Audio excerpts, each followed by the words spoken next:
you take the plant out of the pot and all the leaves off this lower portion so that we can actually place the plant right there at ground level, so just the top is showing. Okay. What will happen is that the plant will grow roots all along here. Right. So you've got a huge root zone down here and an additional root zone, and then they will spread out through the ground. Okay. And the more roots, the better fruit development. Perfect.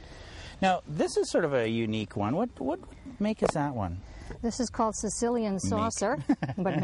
It's a Sicilian saucer, an Italian heirloom, new to me last year.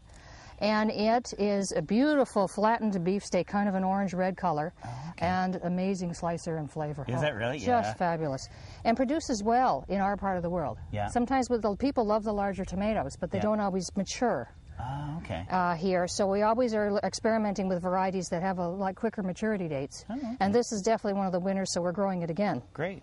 Now, I interrupted you. You were about to put some mycorrhiza, it looks like. Yes, I am, to start. A good little sprinkle, and then, of course, you mix it up. And everything, when you put in anything in the holes, you got to mix it up really, really good.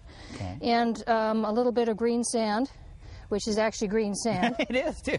And it's full of potassium. And potassium is one of those ingredients that tomatoes really need. It also has magnesium in it, which is really one of the secrets of especially Italian and English gardeners from days gone by. Okay. You can also use Epsom salts for the same reason.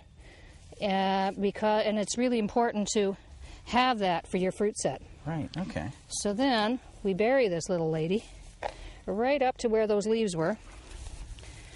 Yeah, it's often hard for people to get around that concept of, because we're always telling them, don't bury it any lower than the root level, Tomatoes are very different. Yes. Very different that way. They will start to shoot out roots all over the place. Better roots, better fruit. Perfect. There we are. Now, I notice you've got a watering can, and it's not just straight water. What have you got in there? Well, to get them started at this stage, they're huge users of nitrogen. And one of the best sources readily available to the plant is liquid fish fertilizer. Oh, okay. We give them a good little drink after we plant them. Perfect. And if anyone's ever tried to put tomato cages or staking around tomatoes when they get older, will know that it's always wise do it early. To do it early. Yes. These are fabulous, especially for bush-type tomatoes like these are. And you just put it around when they're little, and then they can just grow quite happily after that. Perfect. Now, you've got a great location to plant tomatoes here, too, don't you? Well, it's a southwest-facing slope in a valley, so we have a huge amount of heat. It's a real microclimate, and tomatoes, being tropical plants, love it. As long as they get their water, they will grow and do extremely well. Great. Well, thanks for showing us your secrets. You're very welcome.